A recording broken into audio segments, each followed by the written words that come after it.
U.S. carriers train in South China Sea and likely signal to Beijing. In an apparent signal to Beijing, the U.S. Navy announced Tuesday that a pair of carrier strike groups were conducting exercises in the South China Sea.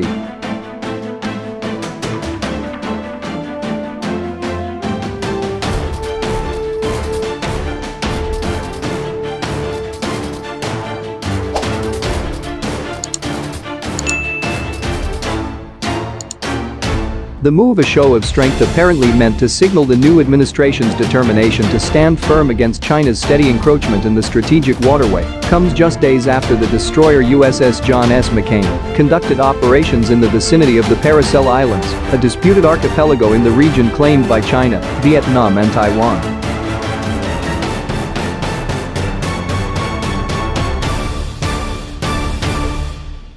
Tuesday's announcement also comes amid historically strained relations between the US and China, as the two powers struggle to sort out a number of thorny issues ranging from trade and intellectual property theft to Beijing's handling of the coronavirus pandemic.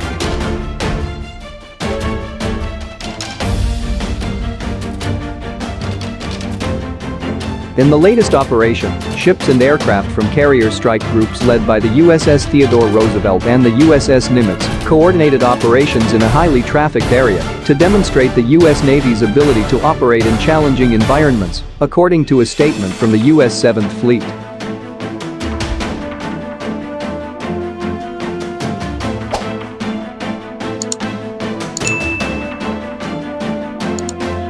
The last such dual carrier operation in the South China Sea occurred some 8 months ago when the Nimitz and the USS Ronald Reagan groups operated together.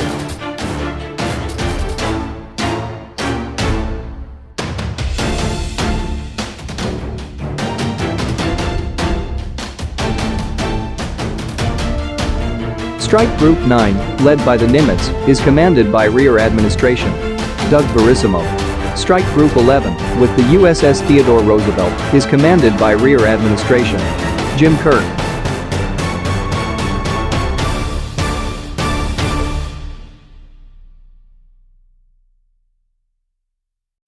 Through operations like this, we ensure that we are tactically proficient to meet the challenge of maintaining peace, and we are able to continue to show our partners and allies in the region that we are committed to promoting a free and open Indo-Pacific, Verissimo said in the 7th Fleet statement.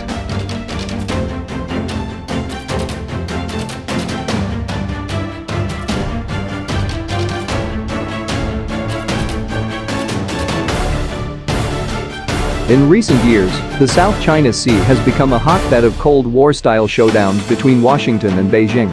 China, with its growing and increasingly assertive navy, has sought to dominate the strategically important and petroleum-rich waterway, seeing it as a vital arena for projecting power. The Philippines, Malaysia and Brunei also have claims in the region.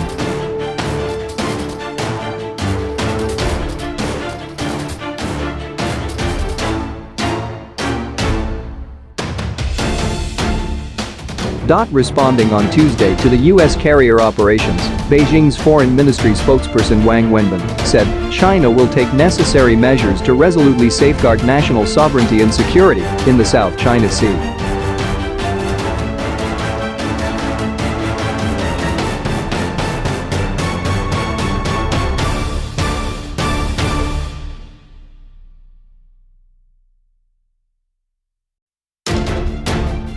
Despite protests from its maritime neighbors and a 2016 international ruling rejecting its claims, Beijing asserts sovereignty over 90% of the South China Sea, through which trillions in trade flows each year. It has pressed ahead to unilaterally occupy key islands and reefs. In the Paracels, for example, it has built infrastructure that could be used for military purposes.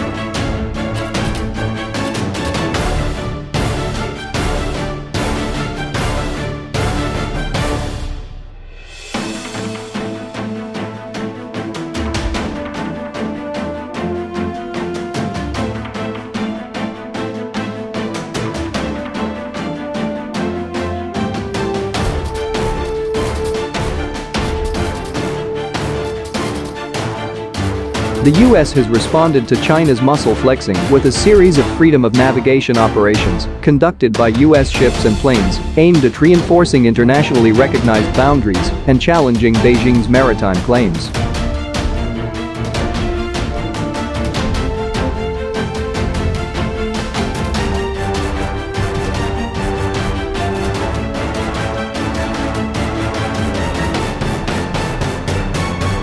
We are committed to ensuring the lawful use of the sea that all nations enjoy under international law, Kirk, the commander of the Theodore Roosevelt Strike Group, said in Tuesday's statement. Meanwhile, France said one of its submarines had just completed a similar deployment to the region.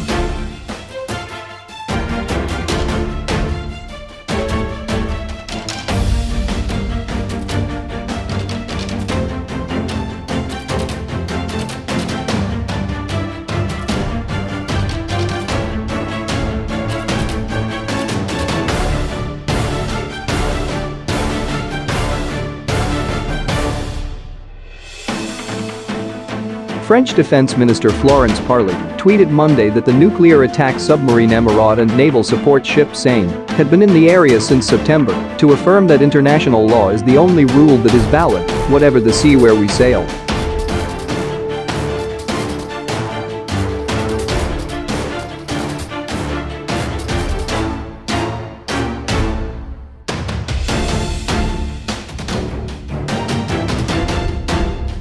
This extraordinary patrol just completed its passage in the South China Sea, Parly wrote.